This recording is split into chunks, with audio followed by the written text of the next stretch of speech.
to us. Well, now, here you say to us, are you speaking to black men or you The speaking black to men, the black experience, or the black American? The black American, and because that's two different things. There's black men. That's a global thing. That's a global thing. Is it true? But I'm saying, it's true. Are you speaking specific to the black American I'm talking experience? about culture here.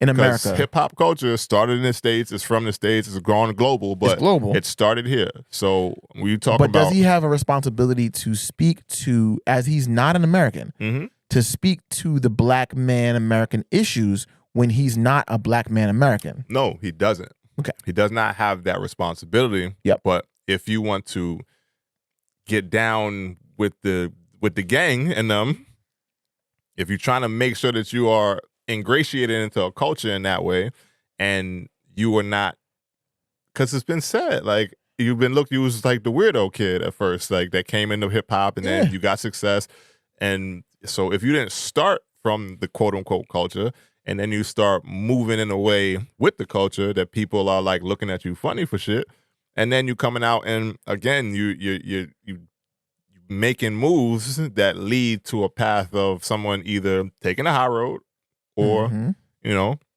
and you don't have proof. I don't believe you actually have proof that his wife have proof. Nah, I don't think so. Yeah. But you don't have proof to be saying that kid ain't yours. You beat on your wife and all that other shit. Yeah. So when you start that on one of the records in the line of disses, the shit took a turn right after that. It was one of the better records out of his push-ups. Shit was still all right to me. Like no, I'm saying out of it's my Family Matters. That was one of the better records that he released. It just got true, but he said something about his wife on push-ups. He did say not something his about wife, his fiance. Whatever. Yeah, well, he said what he said. He said a line that was very like a line of you might be coming saying I'll be something. with some bodyguards like Whitney. Yeah. Top said drop, you better drop and give him fit. Same shit he did to Pusha.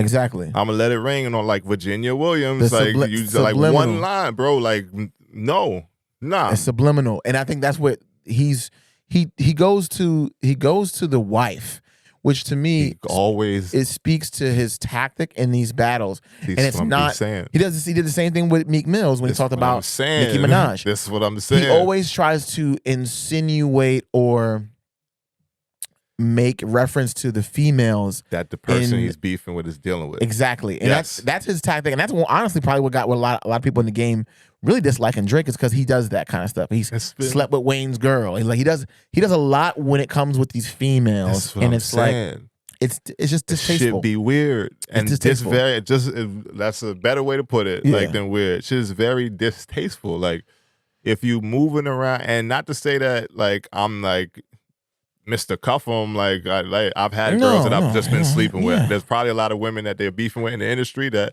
it was somebody that's just she for the streets.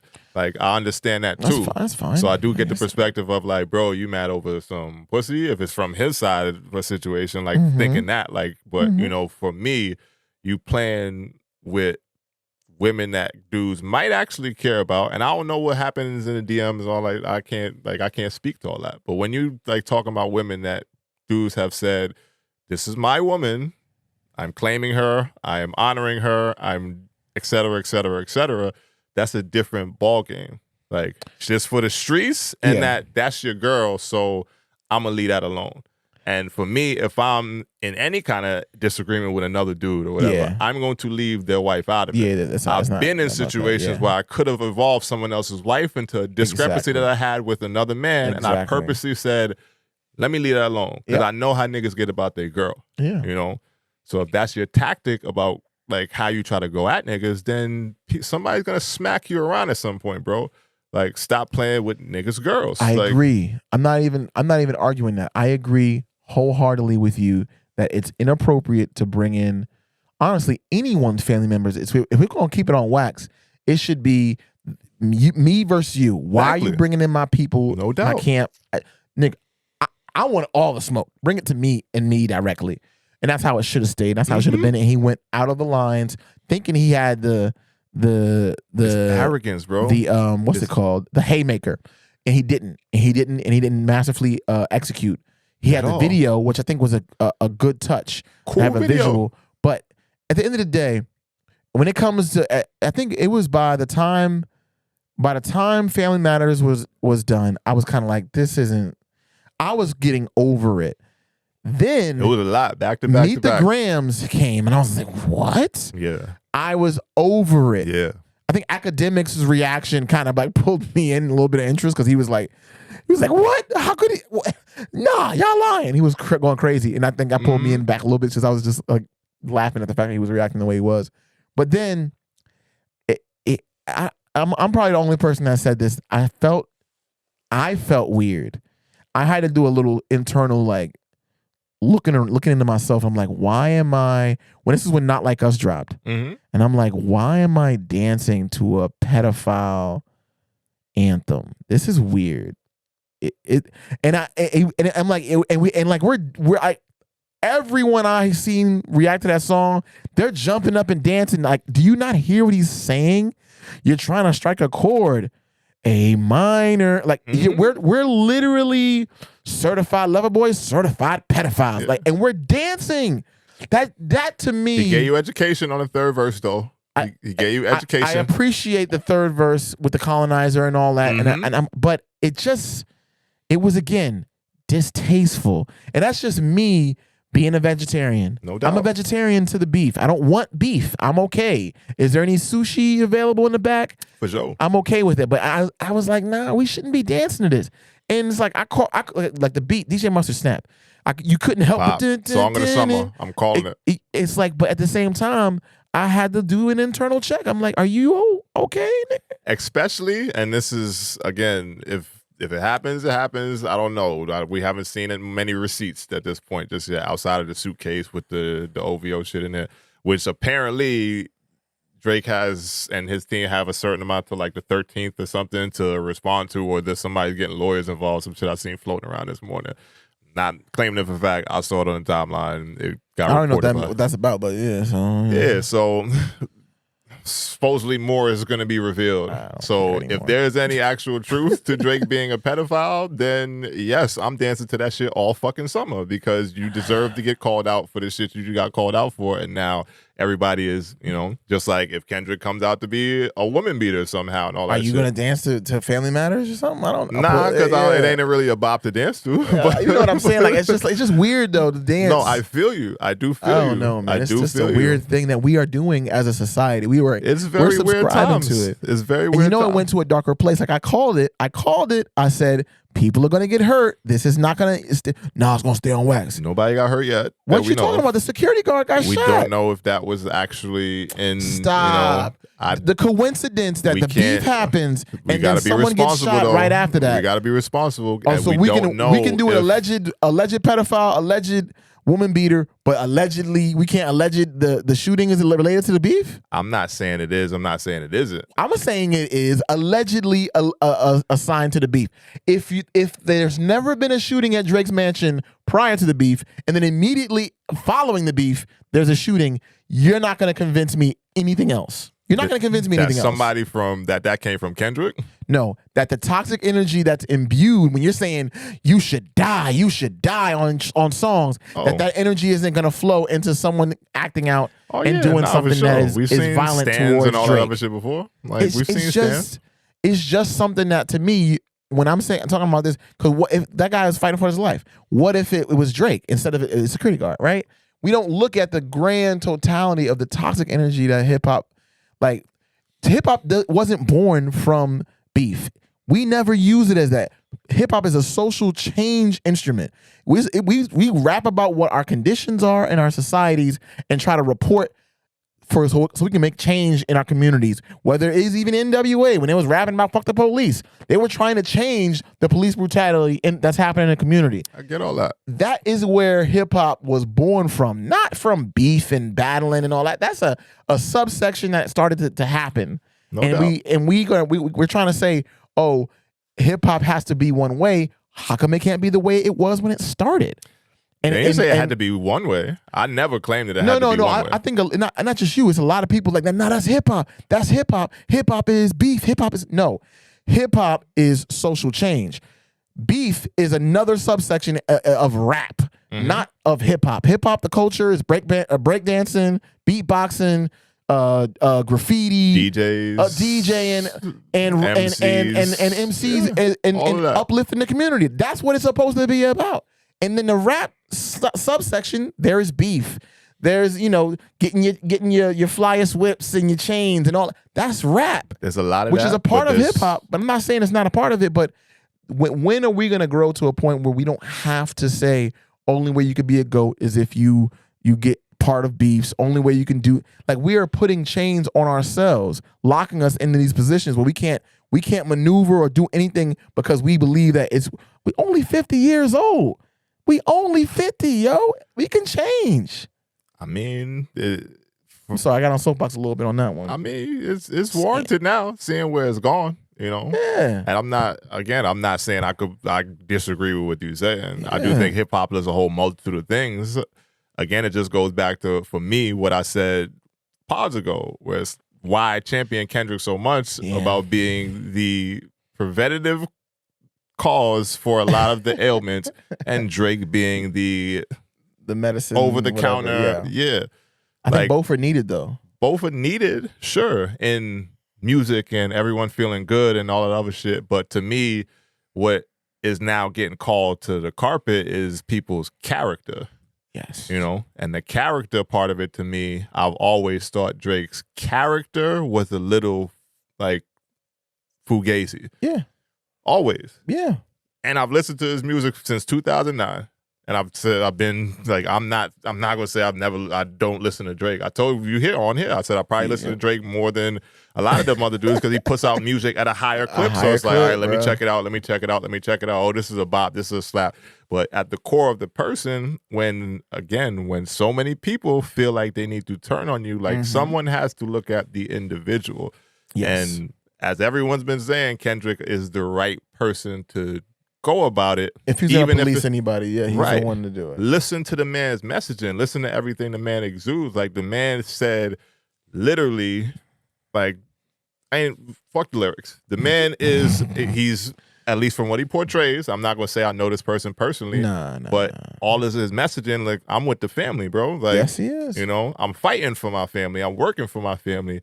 Versus the nigga that's like, oh, BBL love, like, like, I'm in the clubs, like, I'm 8 years old and living the same way that, and nothing's wrong with that if that's what you want to do. But again, something's wrong with it. Character while you're doing it, because you can be single forever and be a stand-up nigga. I could believe that. Okay. Like, you can be single forever and be a stand-up nigga. I ain't saying family route is the route for everybody. I know a lot of niggas are single, they happy, and that's great. Like, pursue whatever you want in your own life for you. But how you treat other people is what goes on your jacket for the rest of your life. Right. What niggas saying about you when you die. Like, that kind of stuff. Yeah, that makes sense. And if you want to go down as the GOAT and all this other shit in rap, which is what you are claiming for yourself to be, and et cetera, et cetera, et cetera. That's a big point. It's a big thing to say, all right, then who are you as a person too? And some shit that, again, this is our culture, like, this is ours. This is ours. We started hip hop. You came here as an outsider, got in the culture, got rich, and now from what people like, why is everybody not fucking with you? It's not just because of the success, bro. No, it's not. It's not because of the success. Like, it's been other people throughout history that have had like a whole lot of success in hip hop and very little. I don't fuck with that nigga. Right. Jay. He's gone through his shit with a lot of people, had beefs. Like, he's made up with his beefs. Freaking him and Nas, they like have publicly said, like, all right, that shit is dead. That shit is over. And that was some shit that could have went left too. You know what I'm saying? But outside of that, you don't hear about a bunch of people saying, like, oh, Jay did me wrong. Jay tried to fuck my girl. Jay tried to, like, this is that. Oh, Jay promised me a verse, never gave it to me. Jay gave me a verse and didn't clear it this time. Like, it's all kind of shit that you hear around Drake name. It's like, bro, like, you make slaps, but who are you as a person now? Because all we hearing is the slaps and slaps and slaps over and over again. At some point, your character got to get called into play when you get that high. Interesting. When you get that high up, people going to start looking at you like, all right. Who is he behind the music? And who are you to get there? Yeah. At the same place. I think that you make a valid point, but I just don't know what, when we look at these superlatives and I'm the greatest and all that, and I look at and go ahead. Back off the GOAT shit. Fuck the whole GOAT talk in this thing. Because this whole beef for me became less about who was the better artist. Right. And more about, like, okay, like, whose execution, whose messaging, whose all this shit in the raps was better to me. Now, for the shit that I champion and I like. If we're comparing the raps, washed them up and down. I don't think that it was that big of a gap between the way he executed his bars and the way Kendrick executed their bars. I don't think so. I don't think there was too big of a gap. All right, now, so, if we're talking, hold on, all right, go ahead. If we're talking about other aspects, the timing, when the release, right? The cultural references, the understanding hip hop legacy.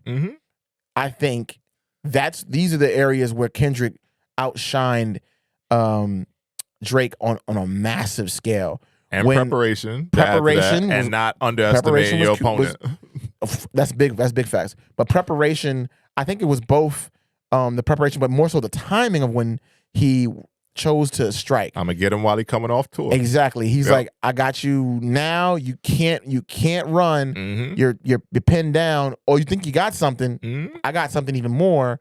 And then aligning not only the right production with the song, but the tactic of doing what your opponent can do at a higher level or comparable level.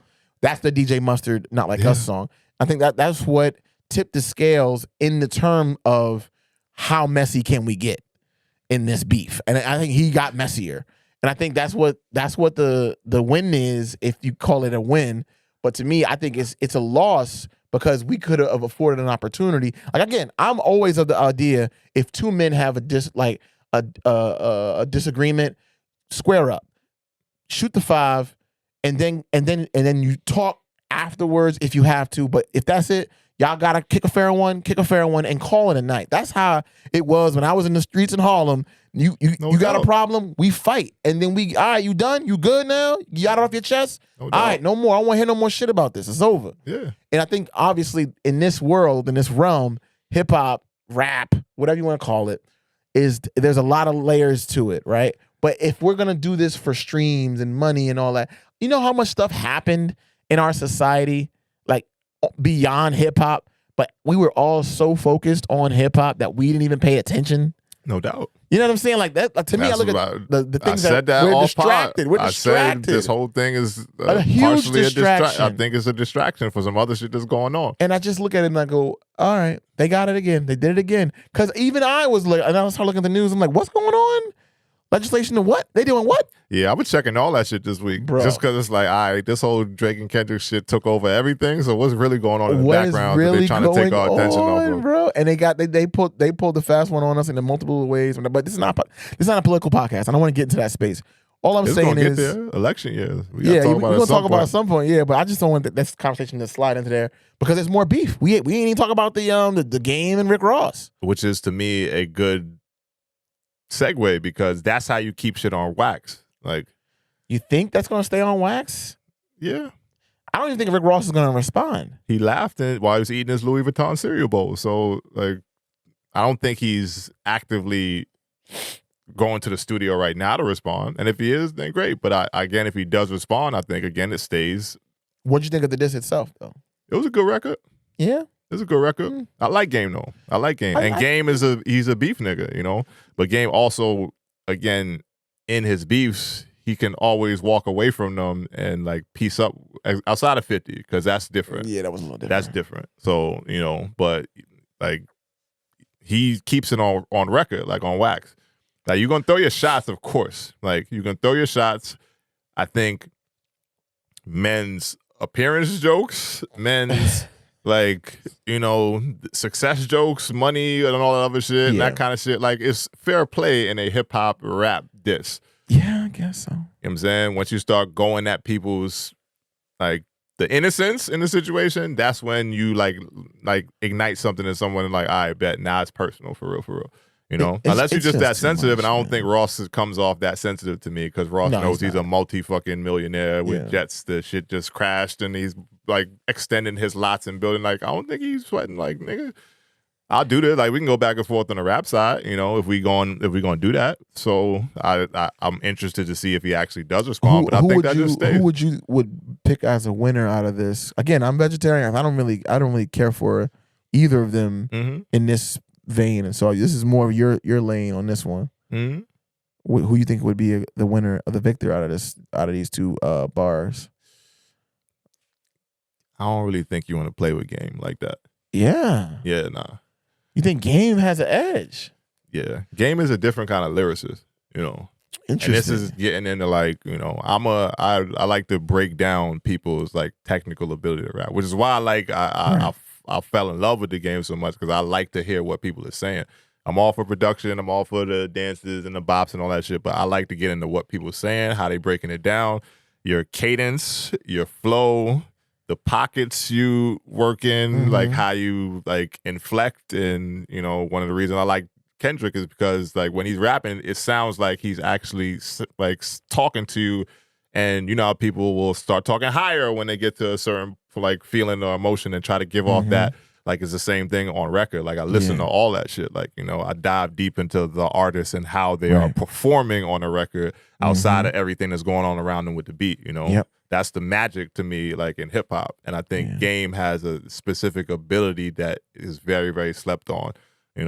Like he's the nigga can rap. He can rap. I can agree with that. I can agree with that. Even his later albums that haven't gotten as much attention because he's kind of like cold or whatever now, like he got like the nigga can rap. Like he's a different, like he's in the higher level of like MCs for me, just like that nobody's really gonna talk about and all that other shit. Right. And so like I wouldn't play with Game like that. And I think he's I'm excited for this one. This is interesting. I do believe that Rick Ross. I don't think it goes far though, because everybody, again, people was burnt out on the beef shit. Like we was just like I'm burnt out on the beef shit. See, you want the beef? Yeah. So I wasn't even expecting everything I did. Cheesesteak egg rolls or something. Right. So I'm vegetarian right now too. Like I'm not trying to hear I'm beefed out. So you didn't hear the Shaq versus Shannon Sharp beef? I heard Shaq versus Shannon. Shannon.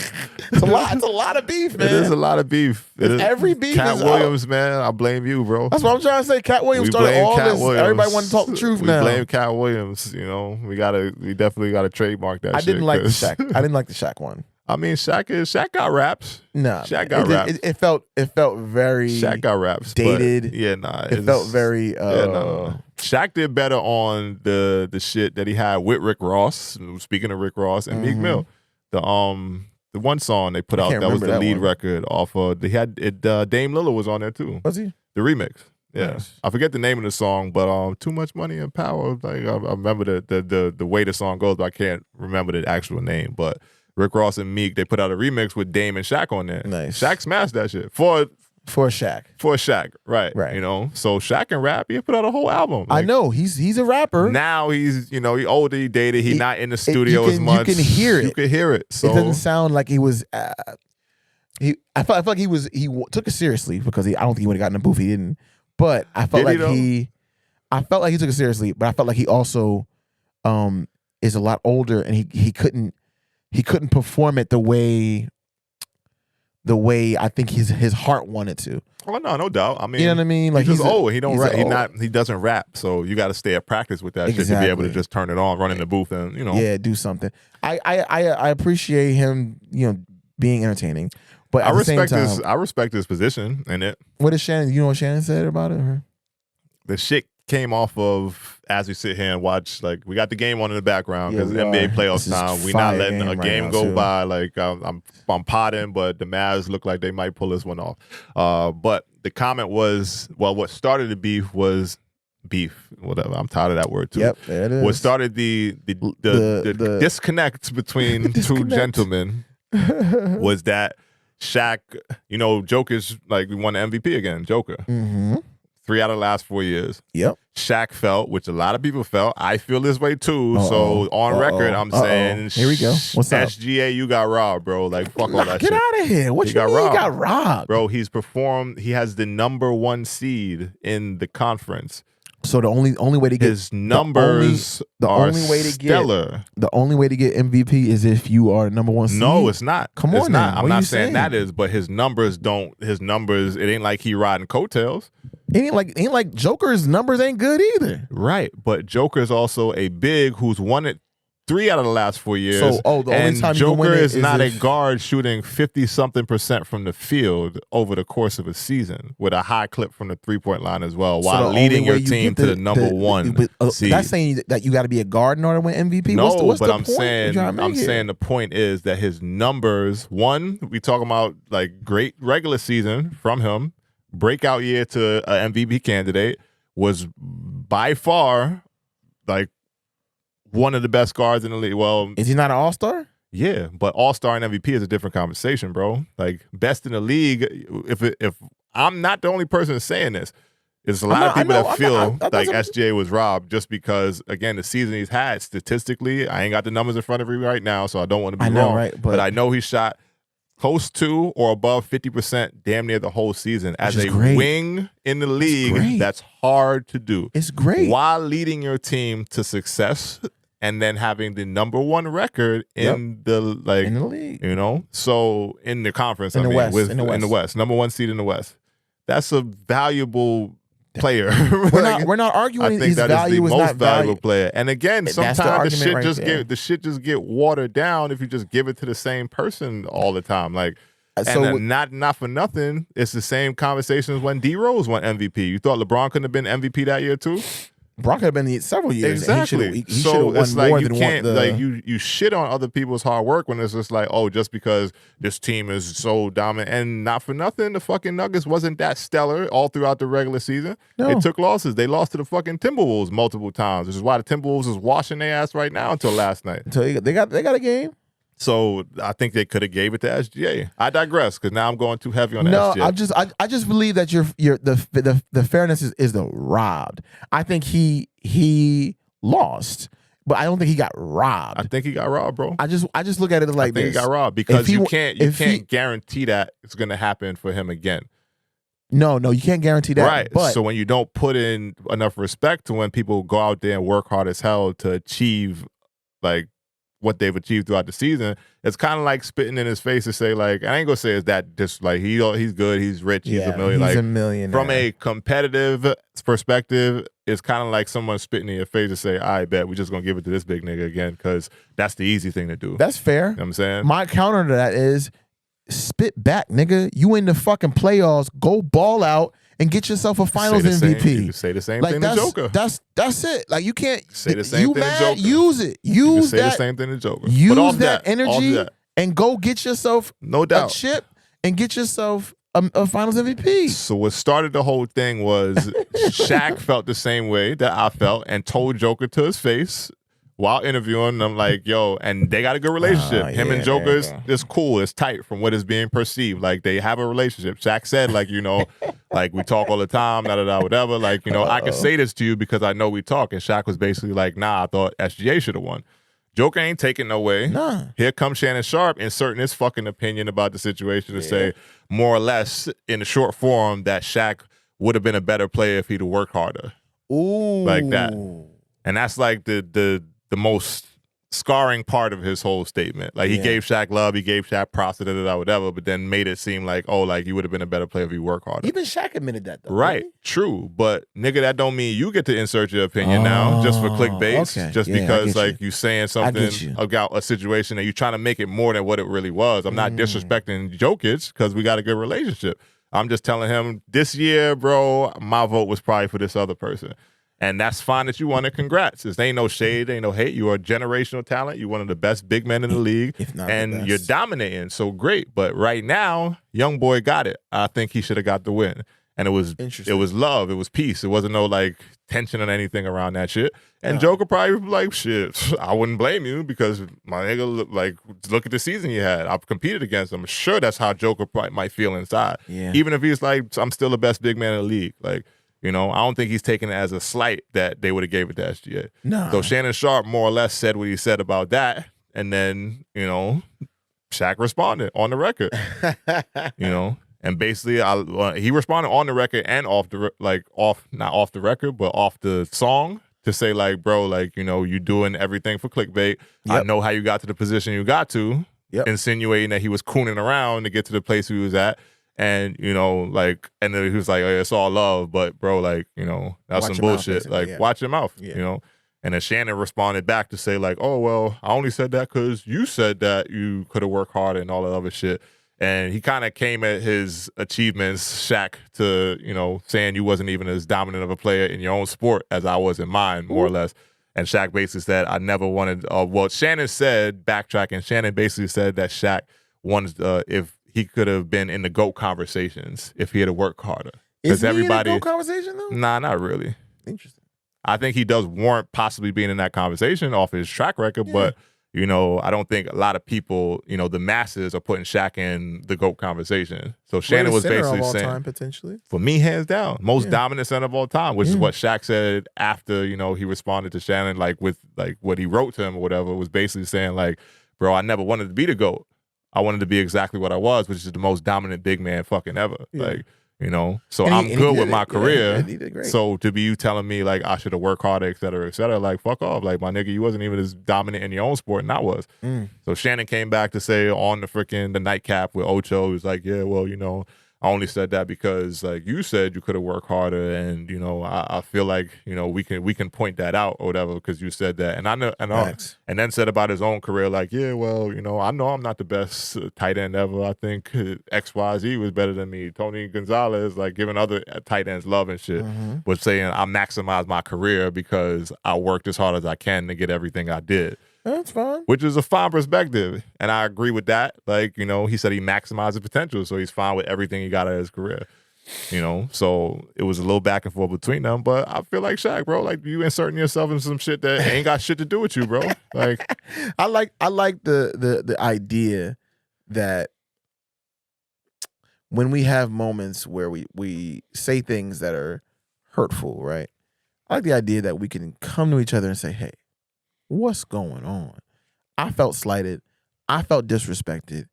Do we have a problem, or were you just speaking off the cuff? And if so, I don't appreciate that. Could you walk it back or make an apology on your next time you're on?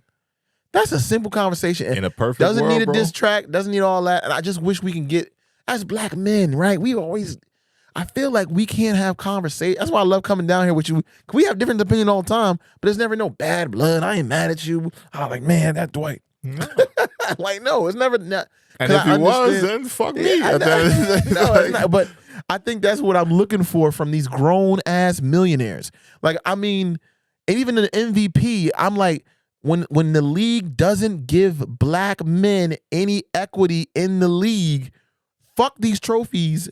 Fuck these accolades. Give me 1% of NBA stock for the rest of my life. Then we can talk about me being the most valuable, because the value is for who?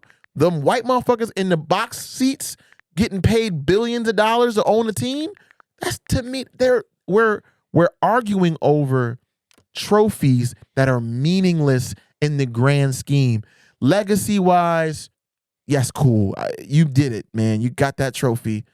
But when you look at what the generational wealth that could be coming out of this NBA league, if every black player stopped playing in the NBA and we made our own league, do you know how dynamic it would be? It's a different soapbox right there. That's what I'm saying. Like we are arguing over the pennies when they're laughing over the millions. And I think that's where I'll always get into this space where it's like it doesn't even matter. It's words on paper. True. It's words on paper. In reality, it doesn't give you anything more. It's an accolade that you can tell yourself. Say it, SGA. You were the MVP. Fuck them. They give it to the white man. Good. True. Now, if you want to make it into something, get the Finals MVP. Get your lick back. Prove it that they got it wrong. That's I feel that. That's what I'm saying. I feel what you're saying as far as the billionaires versus the athletes and all that shit. I always look at it that way, macro. I would just have to say that when taking on that perspective, you kind of are diminishing, not intentionally, because I ain't saying that's your spirit or anything, but you're diminishing the efforts that someone who started at a certain point to then get to as high of a level as they can get through hard work, dedication, and just grinding. Because you don't get that well, some people get a little further off talent, some people don't, whatever. Like, but you don't get to certain levels without putting in work to do it. And the people that actually care about the craft and the people that actually care about the outcomes which they can affect in a basketball game, in a football game, in a baseball, like whatever sport, or even for an entertainer too. Like, you know, when people that want to put in the work to get to a certain level, it does feel a little bit like touchy when you are critiquing their art, their craft, or you know, whatever they putting out there to the world, you know. So to say that, go get a finals MVP, great. He's playing right now. Like, it's 96-92, so he ain't look like he's trying to lose this game, you know. But when it comes to, like, what you putting out there being, like, kind of washed away or stepped on or, like, not respected in whatever kind of way that you feel like you're going out there to get what you earn, it does get a little touchy, you know? And when it's arguments, like, I guess in this case, we talking about Shaq and Shannon, like, both of these men is legends in the games that they play, you know, Hall of Famers. So they embody that, like, putting in whatever level of work to achieve greatness that you can. So you might be being great for the person who's a billionaire who just afforded to own, like, he can own a team and he's making XYZ off money before he pays you because he makes more money than you and whatever. Like, as, again, the black men and the black athletes and just black people in general, like, we do have to have a perspective of how we treat each other.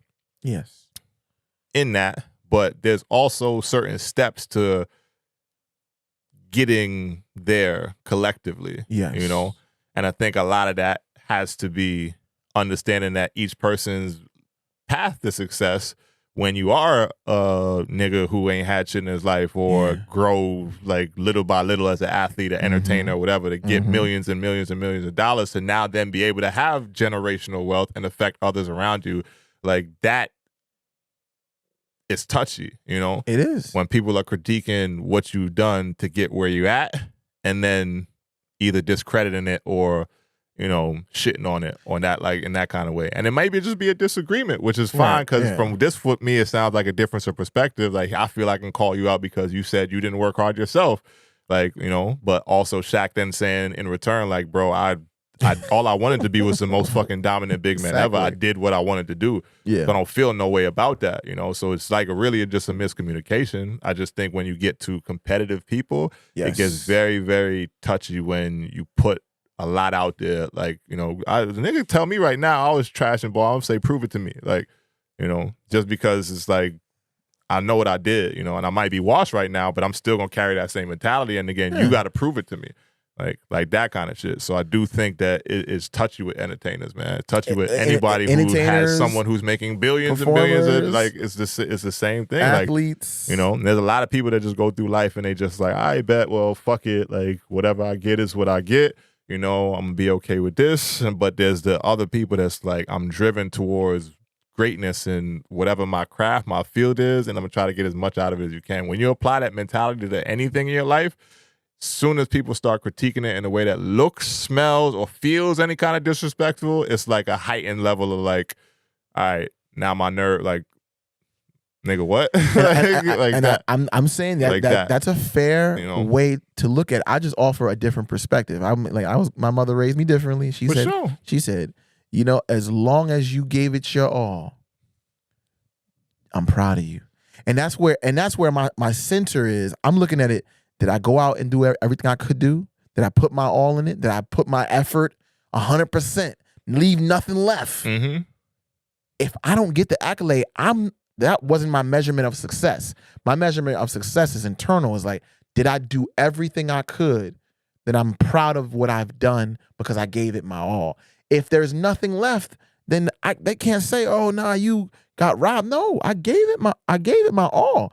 That's where I'm measuring like the external trophies and all that. They're I think the quote was from Mike Tyson. He was like, "It's trash." When they was like talking about, "Oh, look at your championship, look at your belts," and it's garbage. No doubt. I missed time with my kids.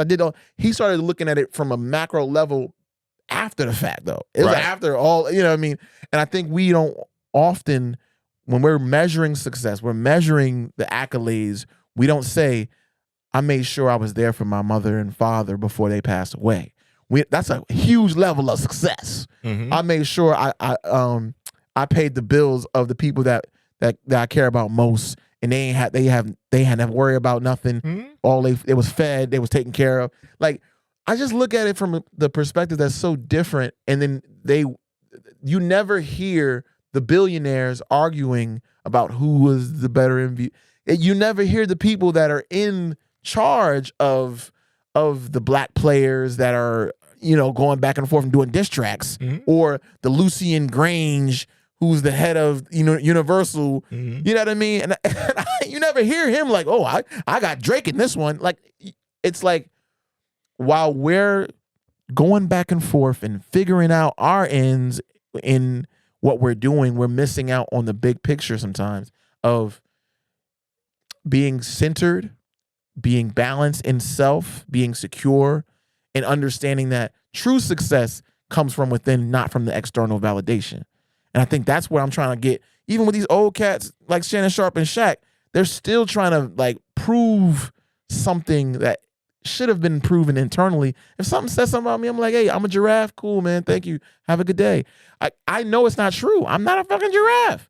So why am I going to get mad at someone calling me or saying something about me that I know isn't true of who I am? That's fair. You know what I'm saying? But I think a giraffe versus, and everything you just said is just true. And I think all these people feel great about taking care of their families. Again, achieving generational wealth to where they can impact people, and that be something that they lay their head down at night and feel peace with. Yeah. But again, going back to your point of saying you gave it your all and everything like that. So if you give it your all at something and then somebody comes at you with some, and again, somebody outside of the family and everybody that you feel peace with, somebody that doesn't have your understanding of what you've been through, your understanding of everything that you've done, what you've achieved, and what it took to get there. Peace if you and love, man. coming out your mouth about that in a certain way, there's a certain level of checking that I do believe is in line. Because what do you get out of them? You're not going to change their mind. I can possibly. If they do, they still said what they said. You got to forgive them for what they said, no matter what you do. And you can be forgiven after I teach you a lesson. I teach you a lesson. Sometimes you got to get taught a lesson. Like sometimes whether it's like a smack on the wrist, like bro, I'm gonna give you a light check in verbally and let you know I understand. Like there's still a level of like, bro, like you got to understand something about me. We're definitely yin and yang, bro. You know what I'm saying? And I do get the peaceful vibes. Yeah, like I'm peace. Like I don't go out of my way to throw my accomplishments in people's face, and I'm like, I'm just a chill nigga for the most part. But when you challenge that, then it's like, you got to reach down deep inside and then, find that little dog in you that's still left to say, all right, cool. Like, whatever you said, I get it from your side of it. Whether you feel that way or not, I feel great about myself. Yeah. Just leave me out of whatever the fuck you talking about. And if it take me to show you that you should leave me out of whatever the fuck you talking about, then it's two different we're gonna paths, teach you man. something. It's almost like to make the reference, like you are Killmonger and I'm T'Challa for the Black Panther reference. Or I feel like I'm T'Challa, honestly, because T'Challa ain't out there like looking for no beef. But again, if you challenge him, he has to step up in defense of himself, his family, his tribe, his nation, his all that. Like that's the mentality that I like. I kind of maybe more Malcolm X than I'm Martin Luther King. Non-violent versus by any means. Yeah, exactly. That's more of a reference. Which is why, like, I know Malcolm has had different perspectives from different people all over, but for me, Malcolm was for a lot of time, he was a great embodiment of what I feel us as a people should represent. Like, I'm not going out of my way to be hateful, but if you come at me with any kind of hate, like you got to show people, because again, them same billionaires that's laughing at if they come at you with some bullshit at some point, you're just gonna lay down and take it. Well, it all depends whatever bullshit it is. On what? Yeah, it all depends on what it is. It's hard to just narrow it down. Like, you don't need some bullshit, but is it any bullshit that is just directly targeting me, or is it something that's affecting my family? Like there's layers, right? True. I'm more of the person. I have the protective instincts, right? If something's gonna affect the people that I care about most, that's when I go out of my. You can do whatever, say whatever, do whatever. Comment down below, say how horrible I am. But I'm just personally in a place where I won't allow anyone to affect my peace because I know how valuable that is. True. Like, it's such a valuable thing that if you can keep that intact, they can't do anything to you. You're really on you're walking on a lot higher level. And to make a anime reference, like, it's fifth gear Luffy energy. Like, you got it. You way up there. You just so up there. I'm like, I'm good, bro. Do whatever you want. And that perspective is you know, as I reserve everyone to their own perspective. I ain't got time for that. I'll just say that for some people, you said protecting your peace is great. Yeah. For some people, protecting.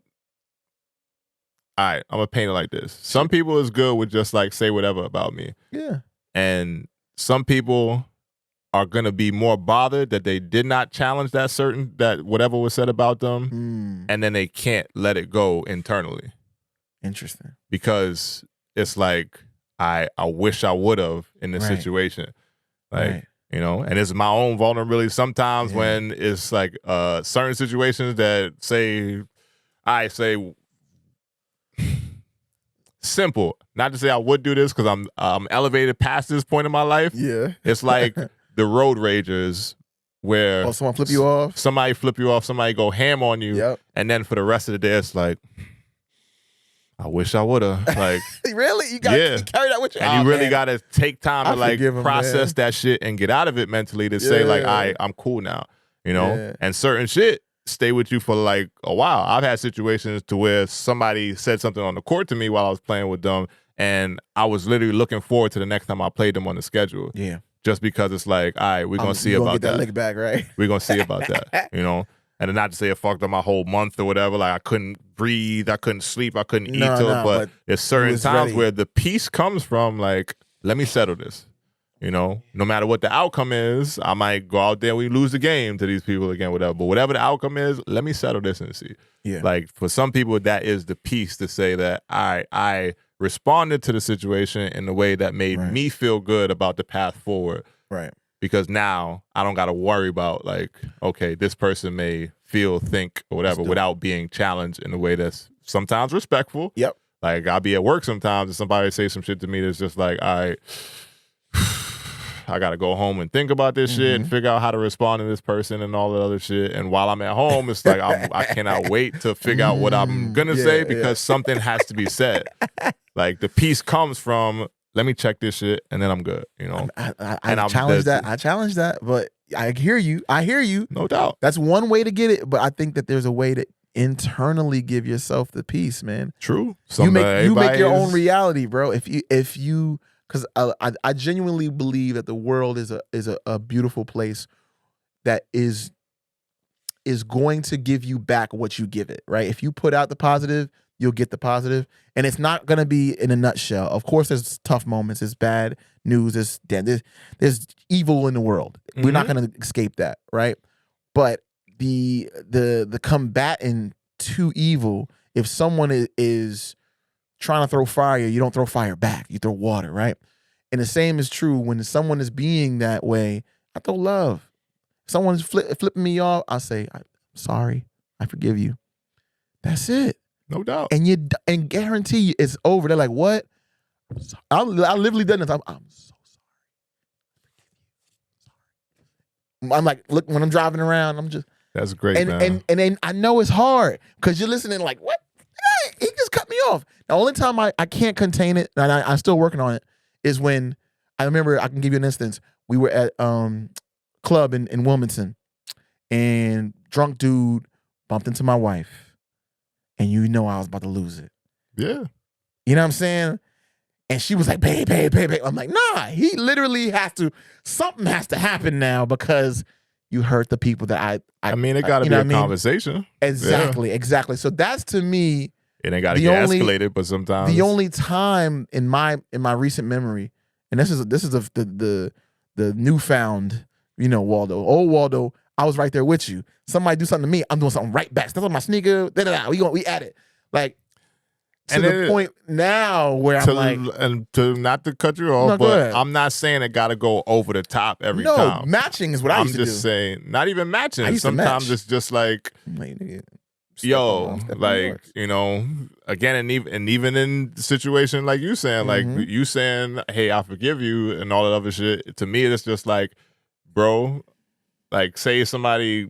And I've said the same shit to one of my homeboys, just relating it real quick. We off on a little bit of tangent, whatever. I know. It's all good, I said this shit to my homeboy one time because he was in a situation to where it was like road rage and all the other shit, and he was like about to go at it with somebody and all the other shit. Like, and I'm like, bro, we all trying to make it home at night. At the end of the day, Facts. You know, facts. So when you go in situations like that, you got to factor in where it could go. Yeah. And are you willing to go there? Yeah.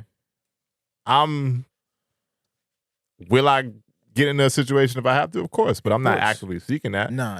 And if it's a situation to where I can like cut it off before it even get there while still stating my point, then sure. If somebody's drunk, somebody's wilding and all that other shit, I'm going to step in and say, all right, bro, listen, I'm going to tell you now, like, calm down. Like, you know, calm down.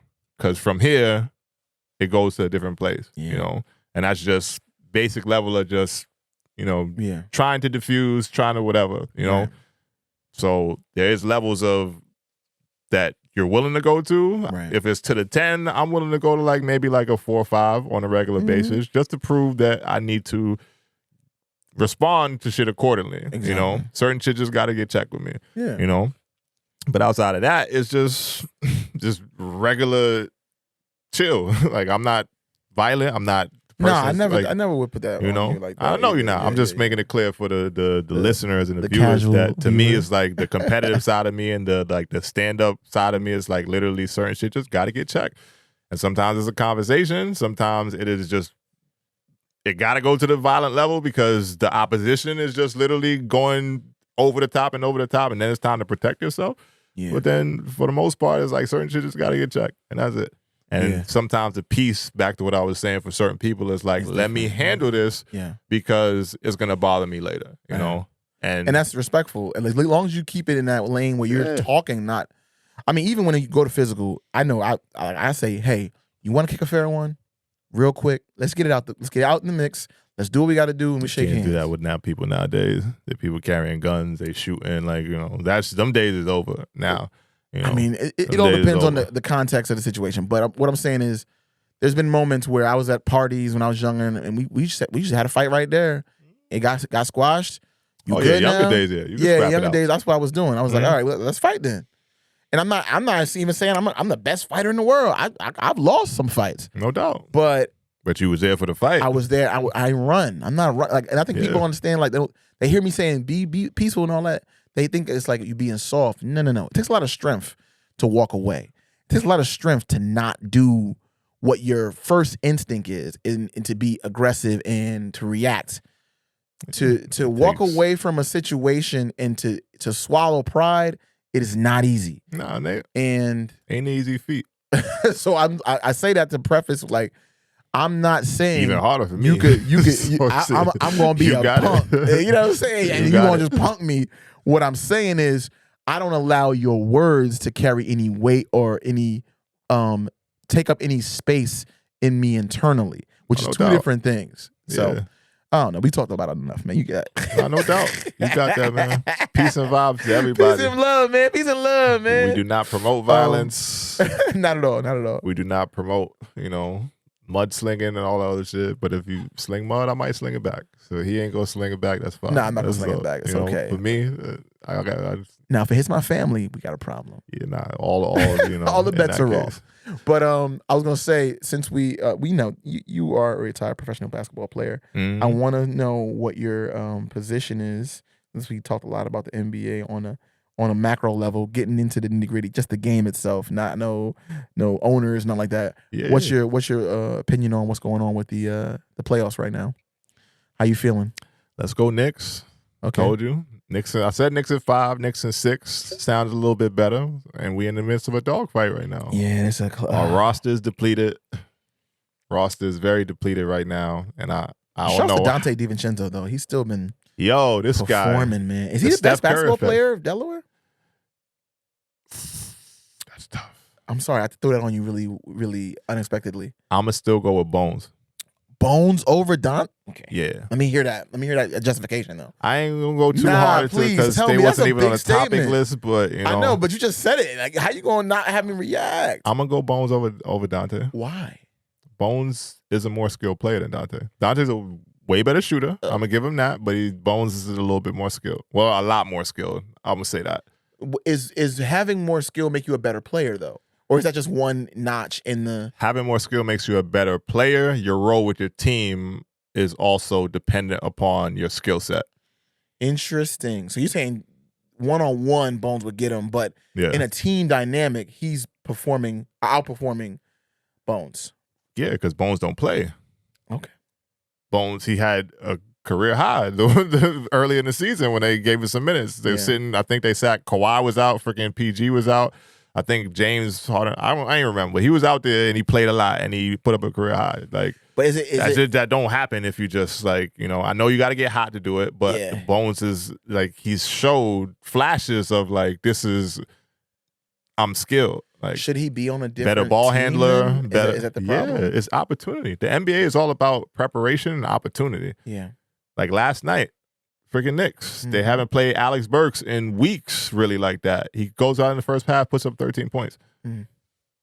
Because he's been in the league for 13 years now and he understands, right? He's just ready, you know? Certain times as a younger player who's on the rise, like both of them are, Dante and Bones. Dante and Bones is both like working towards whatever the apex of their careers, and Bones was traded. Not to say Dante hasn't been traded too, but Dante got traded into a great situation right now. Perfect, because he's one of the main options.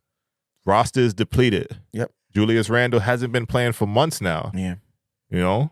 So somebody he stepped right. up. So it's again preparation meets opportunity, and then you see like, you know, what he's doing. He learned a lot from Steph, playing with Steph last year. He's already a good shooter. Well, great shooter now. He was third in the league in 3-point makes this year. But that's what I'm saying. Like, if he comes home with a chip, if he comes home with a chip, nah, it ain't happening. Does that make him the MJ of Delaware? Nah, hell nah. Still not. He got the chip. Sure, but he ain't coming home with a chip this year. He not. Well, this is like fantasy land at this point. I'm just talking. If magical, you know, let's live in a world where everything is possible, right? If Dante DiVincenzo gets a championship before Bones, doesn't that make he's going to be heralded as, like the Delaware GOAT and all that other shit, but you could also be out the playoffs soon. So it really just past this hurdle right now. Like, of course they're going to call him that. Does that make him the better player? No. Okay. I am of the mindset that there's accolades and achievements and all that shit that we are looking forward to, like, equate success in the sport. Yes. You know, if we just talk about the actual pieces of hardware and all that shit, there is a level of success. Right. Like, this is the apex. This is what everyone's working for, the Larry O'Brien trophy. If he gets that, then they're going to consider him like, you know, his name rings a little bit different. Of course. The homecoming is going to be Does crazy. that mean Bones won't dog him if they are in a competition with each other? Like, hell no. Yeah.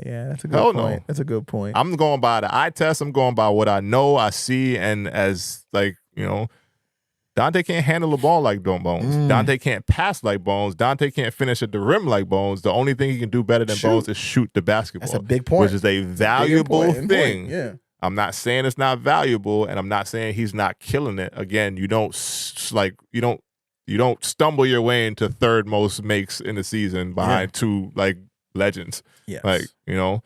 So I do get that he's doing shooting like great. 57% in the playoffs. Yeah, for sure. I'm giving it, but you just asking me if it's Bones or that's why I'm listening to you. I'm saying Bones is still a better player overall, and I'm waiting for Bones to get the opportunity to where he can actually play consistently on the team because like I believe he's gonna just like wake some people up. And he like the whole Hoopers no conversation. Bones is in a lot of hoop conversation. You seen KD giving Bones mad love. Yeah.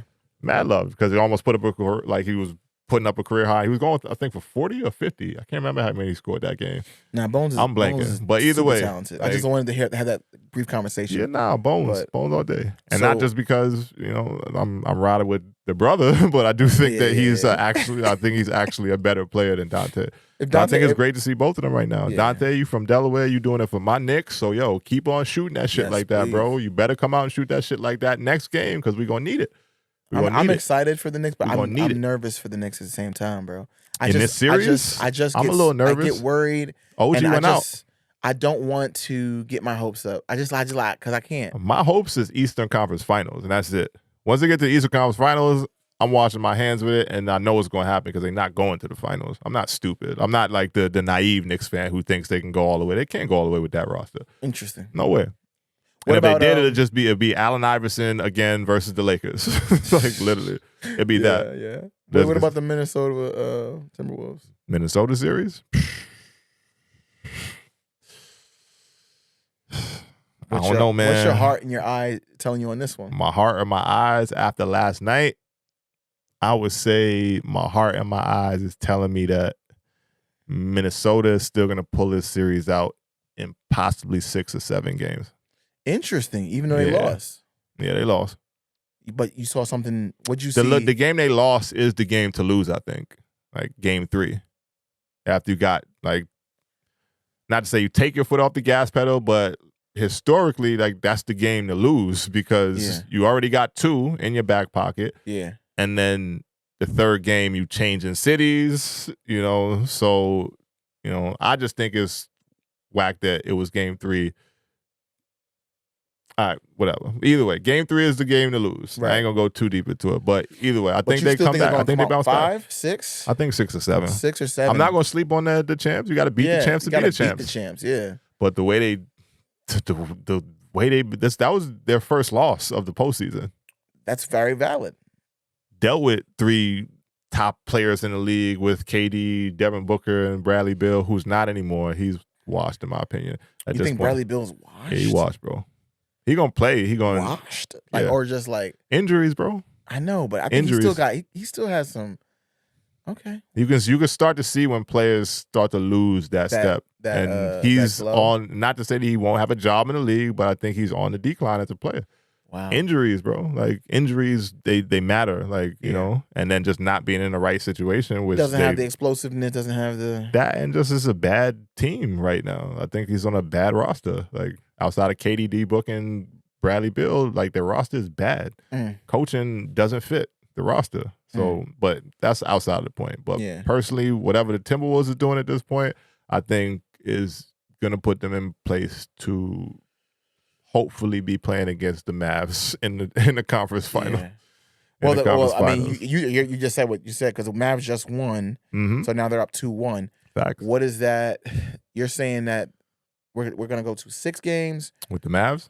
Yeah, 7. Mavs, I think 5. Luka, Kyrie. I'm hoping 6, but I think 7 with the Mavs series. I see a lot of people saying that too. Mavs 7 games. I'll call Mavs at 7. I'm going Mavs. But you were just saying that the MVP, the true MVP was on the team. But my dog in the fight is the Mavs. They got Chet. I want to see Kyrie get up there. I want to see Kyrie after all the back. They got Chet. Chet is cool. They can't muster something up and get the win. And I mean, that team is going to be a team to be dealt with for the next 4 or 5. If they all stay together, that might be the next version of. And this is.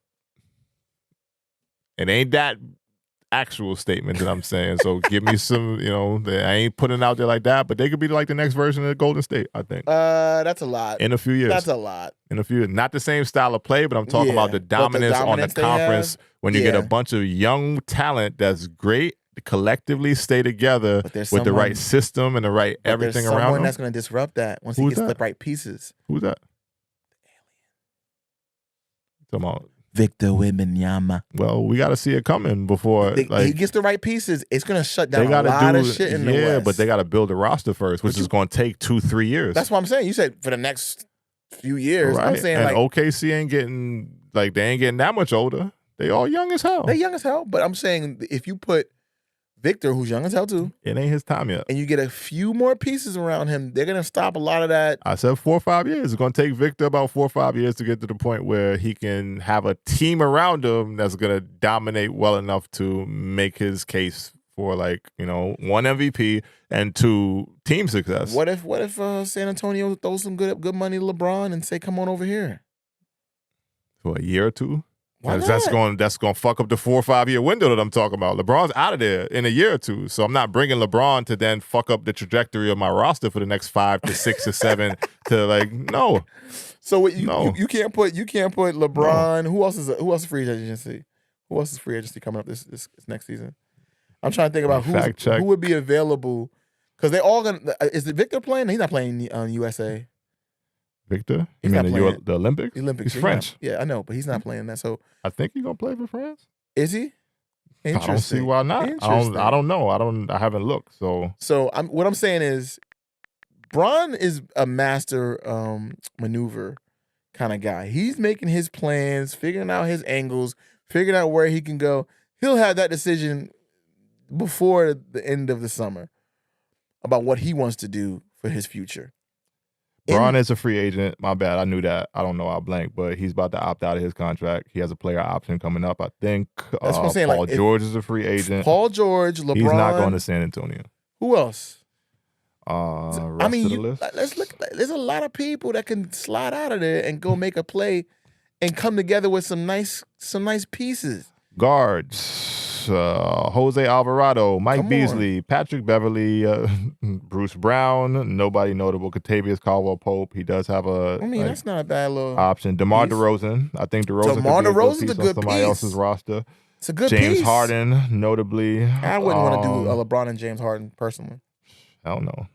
That roster ain't doing nothing. Tyrese Maxey's restricted. Kyle Lowry. The list just gets worse and worse at the guard position. Forwards, nobody really notable outside of Paul George and Tobias Harris, only because he gets paid the second most on his roster to put up 0 points in 29 minutes in a pivotal closing game. We're not doing that. Trade him, Philly. Trade him. Get his ass out of there. Sorry, Tobias. I know you're from New York, Long Island, and all that shit, but bro, you got to do more than that, man. You got to do more than that. So again, there may not be a lot of different pieces, but there's a couple pieces. You put together Paul George, you put together Victor, you put together LeBron, and a couple maybe rookies that coming up. You know what I mean? You could make some shake. You live in the NBA fantasy land right fantasy now. Teams? Yeah, that ain't gonna happen, bro. That ain't gonna happen. So do you think that LeBron is gonna stay here in LA? Yeah. Yeah, he's staying in LA. Yeah. I think it would behoove him to stay in LA. Why is that? One, because his son lives in LA. Yes. They live out there together. You want your son to be on the team with you. And I think if you want to make it as easy of a transition for your son into the league, which is what you kind of echo, you stay right there. Stay put. Give him that year or 2 to where you playing with him and he's in the league and you helping him develop and all that other shit. And then ride out. But do it for the Lakers. That's a good point. Do it for the Lakers. Why not? You know?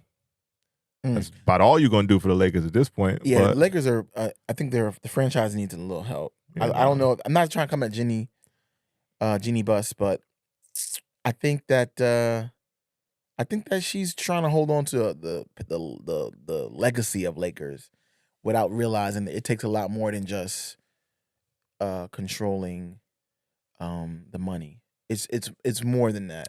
I mean, for sure. But they're NBA Cup champions, so they can hang that. They can hang that. Is that a banner? Is that a banner? I think they got a banner. Do they hang banners for that? I thought they did. I could be wrong. I ain't fact check it. I don't know. We don't fact check much, so whatever. I don't know if they hang a banner for the Cup championship, but they got something for this year. So congratulations to them. Facts. But yeah, I know that there's one thing I wanted to talk about. Oh, you wanted to talk about your boy? Yeah, man. Did you hear the new Little John album? Nah, I ain't heard it. It's an Affirmations album. The probably the best Little John album. Stop it. What? Stop it. What? It's the best Little John album. Why?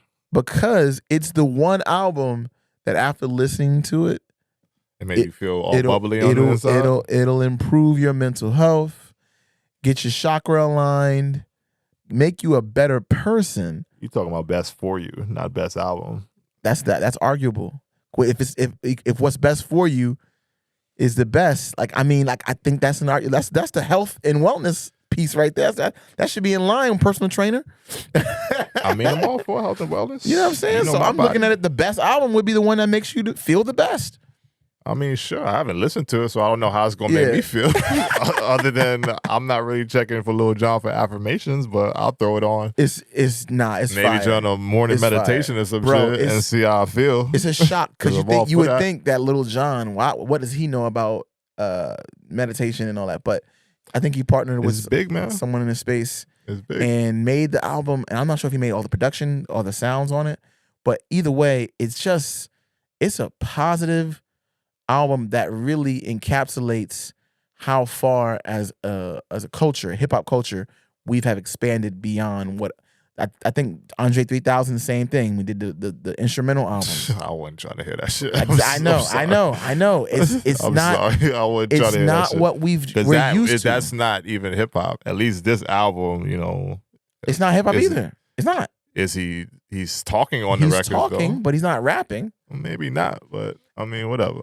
I'm just saying that the limitation, because these are hip hop icons. Yeah, for sure. That are doing stuff outside of quote unquote hip hop. It starts to stretch what hip hop can be. At least Lil Jon shit is like you trying to give somebody something. I don't know what the fuck I'm getting from hearing flutes. If you sit down, that's just some shit you practice, lay and then on you a got really good at that outside shit. And look at the trees flowing and listen to the Andre 3000 album. Just try it. I listen to it, bro. Outside. While you listen, laying down, while looking at the trees. I'm not giving it that many chances. Okay. I got but so much time in my day, bro. If that shit don't actually connect with me to where I'm like, all right, I'm coming back to this shit. I don't want to have to get through the weird, like, what the fuck am I listening to? Oh, let me go sit outside and try to listen to it now. I'm only giving certain people that amount, I give it to you, man. I let Lil Jon spin one time. I'm gonna give throw him it a on. chance. Listeners, you listen to it. You let me know. I'll make you a deal that I'm gonna listen to the Lil Jon album. Thank you. Like. You sent it to me. I told you I couldn't listen to it yet, but and see if it helps anything internally. I'll report back because I am all for the health and wellness aspect of your life. I'm gonna get you more zen. Just you wait. You hang around me long enough. It's only. I think I've reached my maximum level of zen. Like. I'm 37, almost 38. I've been in therapy. Like I've done things, and I'm not saying I'm perfect at this point, but I think I'm good with my level of zen because I'm super chill for the most part. Man. I just there's certain shit with me, and I'm cool with my shit with me. But I'm gonna let see if Lil Jon can help me along. Lil Jon can help, man. Try him out. I'm all for positive affirmations, which leads to today's Real Talk segment, which is about the power of positivity. I figured since we was gonna talk the Lil Jon thing, I thought it was also a very important conversation to have. I know you're big on affirming things for yourself and your life. So real quick touch, I'll let you dive into what you feel the power of positive thought brings into your life after listening to the Lil Jon album. Well, we interviewing you for the Real Talk segment today. No, let me hear it. It's so important, right, to give yourself new frameworks, right? And I think a lot of times, at least in my younger years, I wasn't able to say, you are worthy of love to myself. Mm-hmm. You are worthy of love, and you are intelligent. You are kind. You are a source of joy and happiness in the world. Like all these things that I didn't tell myself. But partnering up with a few people, I did a thing for a young lady, shouts to Dominique. She does yoga, but she wanted to make it hip hop. So I DJ'd her trap yoga event. Mm-hmm. So she combined trap music and yoga. I think I told her about this about a while back, but it's like knowing that there's a space where we can be black and still be manifesting and positive and affirming good messages is such a eye-opener. At least for me it is, because I feel like that's a lot of stuff that sometimes is like, oh, you got to be a certain type of person in order to do that, when it's like, no, we can do it as well. There's no limitation to how much growth you can have internally. And I think that's where, like I talked about earlier, like the universe we create in our mind. If we start telling ourselves these positive things, that power can transcend into whatever we want in our realities and what we do in the world. And it starts within, though. You have to start saying it before you even believe it. You can look at Muhammad Ali. I'm the greatest, right? You know what I'm saying? The way he would talk about himself would be the way he would start looking outward. And now we always think about who the greatest of all time. One in a conversation, Muhammad Ali, right? And it's like when 1 in 5 Americans is in need of mental health support, right? And we got a number, I think it was is one for every one therapist, 350 people need mental health support. That's the disparaging amount of difference between how much medical practitioners of therapy are available to the people that need the help, right? I know. So finding my therapist is freaking.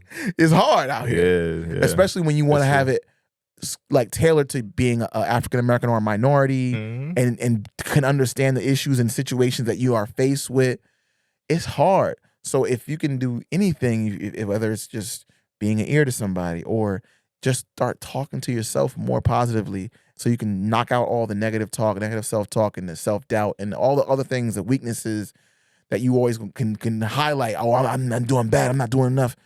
And I think the last piece of it is rest, man. You just give yourself some grace and some rest. And I feel like breathing exercises and that positive affirmation can just change and do wonders in changing that mental health aspect.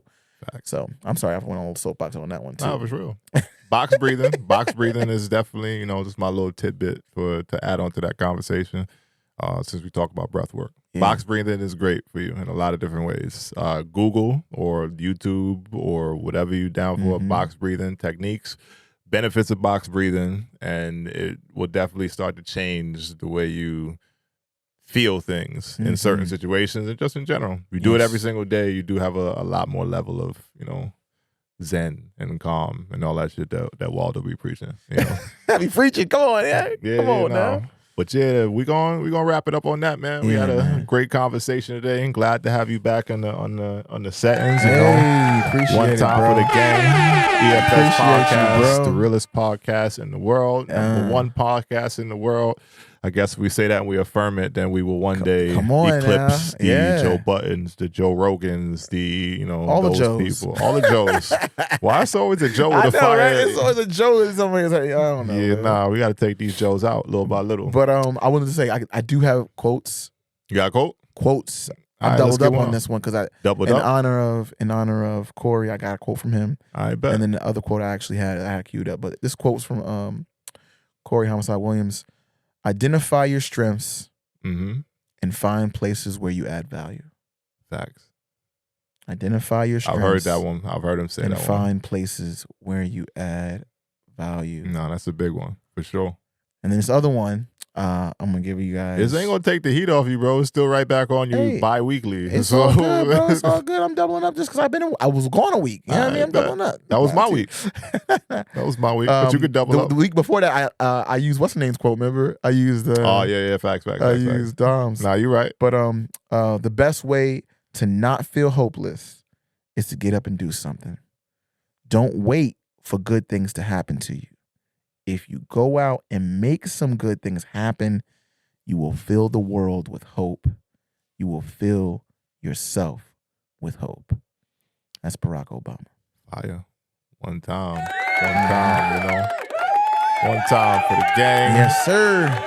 But with that said, the audio occasion has now come to a close. If you made it this far, since we haven't said it earlier, don't forget to like, comment, and subscribe on all platforms. Everything. We are available. Follow us on Apple and Spotify. Watch us on YouTube. Subscribe. Tell a friend. Tell a friend. Tell a friend.